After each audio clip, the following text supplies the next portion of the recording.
Welcome back to my YouTube channel. My name is Lori L. Tharps, and I am a traditionally published author. And here on my YouTube channel, Literary Lori, I share all about my colorful literary life. I talk about the writing, I talk about the reading, I talk about my travels, everything that has to do with my life as a global literary citizen. And I often talk about the things that it takes to stay inspired to write, like today's episode topic, my writing altar. So stick around if you want to learn what exactly a writing altar is, how I use my writing altar, and how you might use a writing altar in your writing practice as well.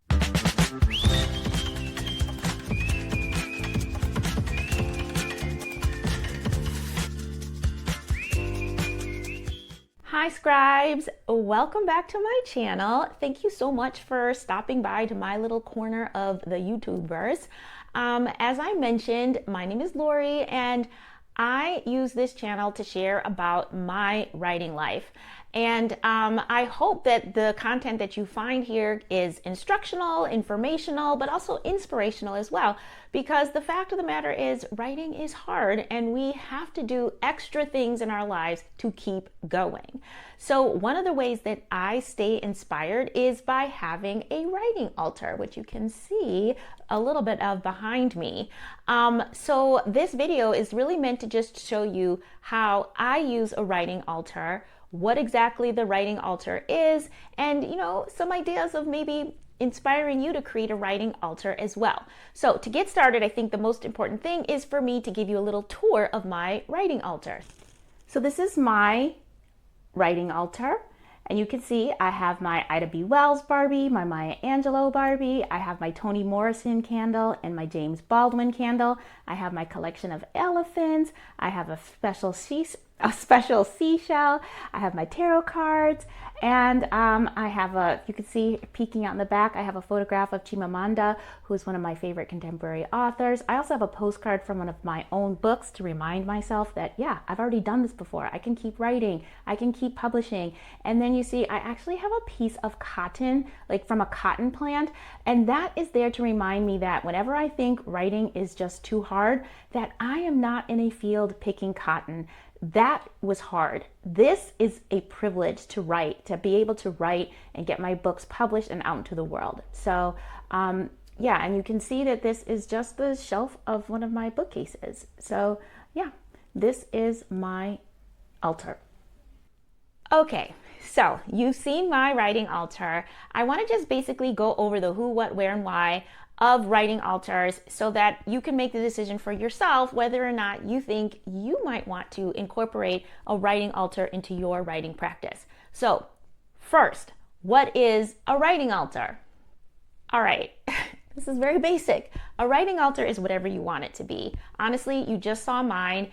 My writing altar speaks to me and my interests and my ideas of inspiration. Basically, you want your writing altar to serve as a source of inspiration for you. So obviously, your writing altar will look different than my writing altar. Basically, you want to put things on your altar that are going to keep you inspired, right?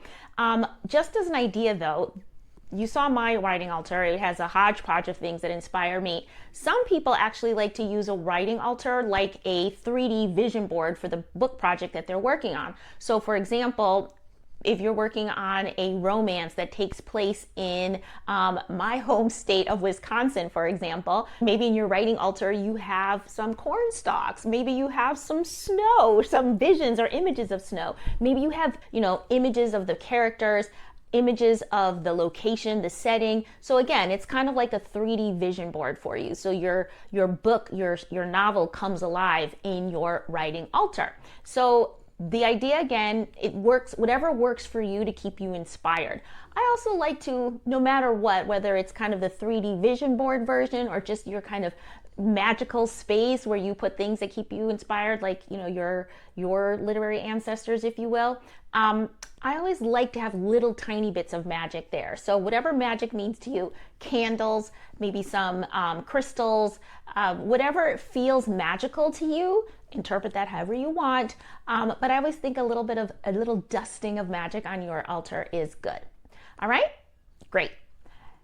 So Number two, why would you have a writing altar? Like, why a writing altar instead of a vision board? Or why a writing altar instead of, I don't know what else you would use instead of a writing altar, because it's so unique. So why a writing altar? In my opinion, like I said in the intro, writing is hard, right? It's really hard to sit down every day by yourself and tap, tap, tap, for hours on end, creating the masterpiece that I know you're going to write, right? So it's just hard. It's like running a marathon is hard because you just have to get up and do the same thing over and over again. It can be monotonous, it can feel routine, and unless you're someone special, there's nobody standing behind you with pom-poms going, "You can do it. Keep writing. Write that sentence. Way to go. You used a period really well." Like, we don't have cheerleaders cheering us on. Like, even runners sometimes get cheerleaders if they're, running a race.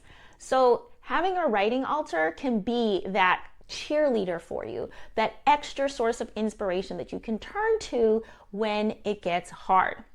Another reason why I think writing altars are great is because you are inviting the magic and the ritual into your writing routine, which can elevate it, right? So again, writing can feel super monotonous. It can feel like drudgery if you have to do it every single day. Writing a whole book is hard. I mean, it takes a long time. And again, it can feel monotonous, a lot like running every day. Same route, same routine, just one foot in front of the other.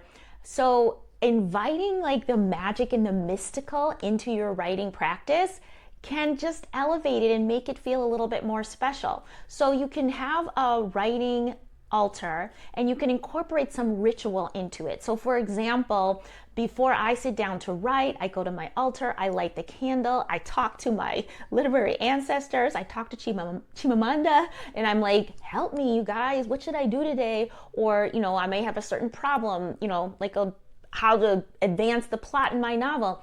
And I, again, use the ritual. I incorporate ritual into it. And so when I'm done with my writing practice for the day, I blow out the candle. I say thank you to everybody on my altar. When I'm stuck sometimes, I will, go over to the altar and I'll touch my magic rocks, hold my seashells. I incorporate this idea that there is something magical about the writing practice, the creativity that comes into play, that you have to court the creativity, right? If you haven't read Elizabeth Gilbert's book, Big Magic, she talks about, how creativity works, how story ideas come to us. And that's kind of what I'm talking about, that kind of creative magic. So by having the writing altar, you're inviting that into your writing practice to elevate it out of the monotonous, the drudgery of it all. And my third reason for why you should consider a writing altar, why not? I mean, it's that simple and that basic. Like, why not? It's fun. It's a creative outlet. Again, those of us who are, working on fiction, it's like we have these images in our mind, but we're really just working in black and white on the page. By creating a writing altar, it's just another outlet for our creative juices, right? We are creative people. I think writers are magical creatures. We take ideas in our head and put them on the page and make other people believe in our magic, right? So why not just use the writing altar as just another way to express your creativity, your storytelling skills, and do this for yourself. Like, just do it for yourself. Why not? That's reason number 3 of why you want to create a writing altar. Third, and most important, how do you use the writing altar? How do you build it? What does it take? So, really, again, your altar is your business. How you create it is really up to you. But I just want to give you a couple of ideas. One, don't make it complicated. You don't have to go out and buy a whole lot of materials. You can put your writing altar, like I do, like on a bookshelf. You can put it on a corner of your desk if that's the only space you have. The only key component to building a writing altar is to make sure it's near wherever you do your writing. So if you do your writing in an office, like you have a special office in your house, make sure the altar is in there, right? Obviously. So just put it where you can easily access it while you write. If you do most of your writing in bed, no judgment. In your bedroom, no judgment. Put your writing altar there. Just make sure that it's accessible to you when you're writing. That's what you need to do. Also, I would say, writing altar only works if you work with it, right?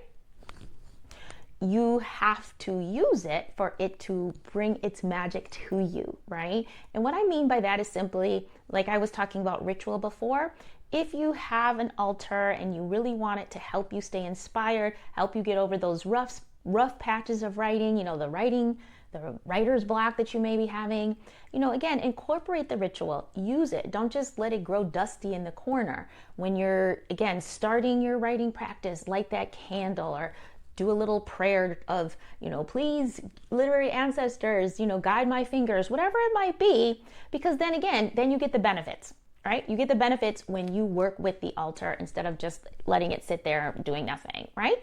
And finally, your writing altar can be a ever evolving thing. So you may go to a book signing with your favorite author and they sign a little postcard for you or they write a little note for you. Put that on the altar.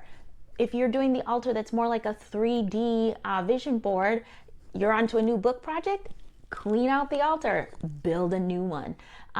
Your altar can, again, adapt and change. You can get new candles, you can get new tarot cards, you can get a new author that you love. Your book gets published, add that to the altar. So again, remember, this altar isn't necessarily a static thing. Feel free to add to it, change it up. As you're maybe picking flowers down at the beach, put all those things, add those things to the altar to make it even more magical and meaningful for you. Okay, so that's it. That is my take on writing altars. I love my writing altar so much. Again, I love that I see it all the time when I walk into my writing space. I love it that when I'm stuck, I turn to the literary ancestors. I turn to St. Tony. I turn to James Baldwin, and I'm like, give me strength. I remember their struggles, and their struggles inspire me to know to just keep going. Let me know in the comments if you have a writing altar, what's on it, how do you use it? If you want to know more about, get more ideas about how you can incorporate a writing altar into your writing practice, check out my website, Read, Write, and Create. There is a blog post there about building your own writing altar. I'll leave the link in the description below. Yeah, so that's it. Please tell me what you think. Tell me if you have your own writing altar. I'd love to hear about it in the comments, and I'll see you in the next video. Thanks for stopping by.